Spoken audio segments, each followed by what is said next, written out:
Hello दोस्तों, आज मैं आपको एक कहानी के माध्यम से कुछ संदेश देना चाहता हूँ। कहानी को आप सुनिएगा। एक जंगल में पहाड़ की चोटी पर एक किला बना था। किले के एक कोने के साथ बाहर की ओर एक ऊंचा विशाल देवदार का पेड़ था। किले में उस राज्य की सेना की एक टुकड़ी तैनात थी। देवदार के पेड़ पर एक उल्लू रहता था। वह भोजन की तलाश में नीचे घाटी में फैले ढलवा चरगाहों में आता। चरगाहों की लंबी घासों व झाड़ियों में कई छोटे मोटे जीव व कीट पतंगे मिलते, जिन्हें उल्लू भोजन बनाता। निकट ही एक बड़ी झील थी जिसमें हंसों का निवास था। उल्लू पेड़ पर बैठा और झील को निहारा करता था। उसे हंसों का तैरना व उड़ना मंत्र मुग्ध कर देता था। वह सोचा करता था कि कितना शानदार पक्षी है हंस। एकदम दूध सा सफ़ेद, गुलगुला शरीर, सुराहीदार गर्दन, सुंदर मुख और तेजस्वी आंखें। उसकी बड़ी इच्छा होती किसी हंस से उसकी दोस्ती हो जाए। एक दिन उल्लू पानी पीने के बहाने झील के किनारे उगी एक झाड़ी पर उतरा। निकट ही एक बहुत शालीन सौम्य और हंस पानी में तैर रहा था। हंस तैरता हुआ झाड़ी के निकट आया। उल्लू ने बात करने का बहाना ढूंढा। हंस जी, आपकी आज्ञा हो तो पानी पी लूं, बड़ी प्यास लगी है। हंस ने चौंक कर उसे देखा और बोला, मित्र, पानी प्रकृति द्वारा सबको दिया गया वरदान है। इस पर किसी एक का अधिकार नहीं। उल्लू ने पानी पिया, फिर सिर हिलाया जैसे उसे निराशा हुई हो। हंस ने पूछा, मित्र, असंतुष्ट नजर आते हो, क्या प्यास नहीं बुझी?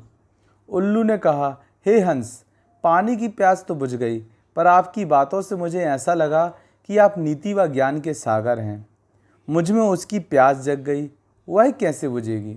हंस मुस्कुराया, मित्र, आप कभी भी यहाँ आ सकते हैं, हम बातें करेंगे। इस प्रकार मैं जो जानता हूँ वह आपका बता दिया करूँगा आपको, और मैं भी आपसे कुछ सीख लूँगा। इसके पश्चात हंस और उल्लू रोज मिलने लगे। एक दिन हंस ने उल्लू को बता दिया कि वह वास्तव में हंसों का राजा हंसराज है, और अपना असली परिचय देने के बाद हंस अपने मित्र को निमंत्रण देकर अपने घर ले गया।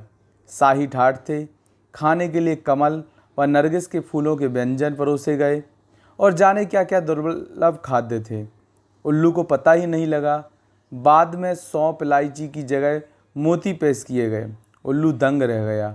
अब हंसराज उल्लू को महल में ले जाकर खिलाने पिलाने लगा। रोज़ दावत उड़ती। उसे डर लगने लगा कि किसी दिन साधारण उल्लू समझकर हंसराज दोस्ती न तोड़ ले।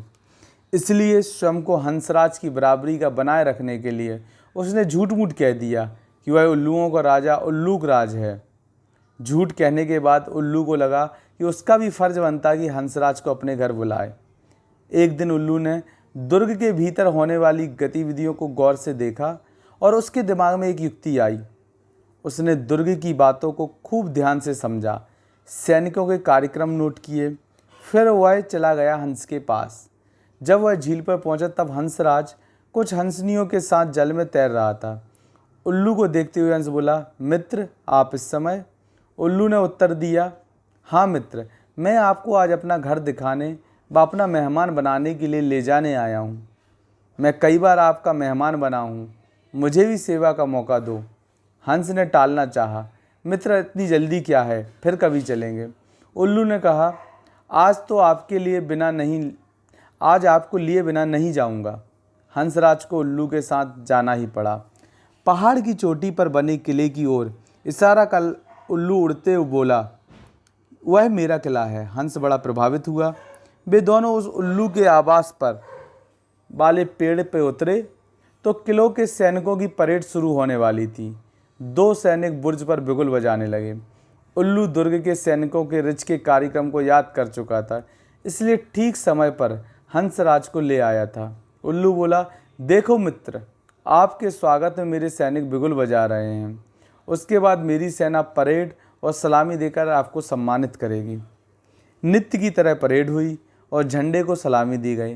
हंस समझा सचमुच उसी के लिए यह सब हो रहा है।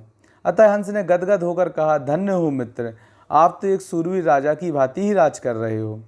उल्लू ने हंसराज पर रोब डाला, मैंने अपने सैनिकों को आदेश दिया है कि जब तक मेरे परम मित्र राजा हंसराज मेरे अतिथि हैं तब तक इसी प्रकार रोज बिगुल बजे और सैनिकों की परेड निकले। उल्लू को पता था कि सैनिकों का यह रोज का काम है, दैनिक नियम है। हंस को उल्लू ने फल, अखरोट, वनफसा के फूल खिलाए।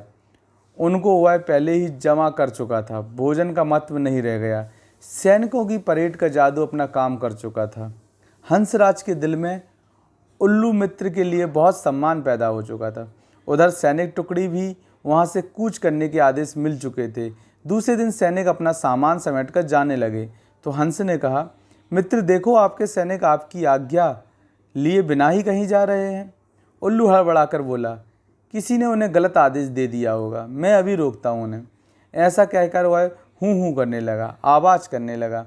सैनिकों ने उल्लू को घुघुआना सुना और उसकी आवाज़ सुनी तो अपशकुन समझकर जाना स्थगित कर दिया। दूसरे दिन फिर वही हुआ। सैनिक जाने लगे तो उल्लू फिर चिल्लाया। सैनिकों के नायक ने क्रोधित होकर सैनिकों को मनहूस उल्लू को तीर मारने का आदेश दिया। एक सैनिक ने तीर छोड़ा। तीर उल्लू के बगल में बैठे हंस को लगा और वह तीर खाकर नीचे गिरा और फड़फड़ाकर मर गया। उल्लू उसकी लाश के पास शोकाकुल हो विलाप करने लगा, हाय, मैंने अपनी झूठी शान के चक्कर में अपना परम मित्र खो दिया, धिक्कार है मुझे। उल्लू को आसपास की खबर से बेसुध होकर रोते देखकर एक सियार उस पर झपटा और उसका भी काम तमाम कर दिया। इस तरह इस कहानी का से हमको ये सीख मिलती है कि झूठी शान बहुत महंगी पड़ती है।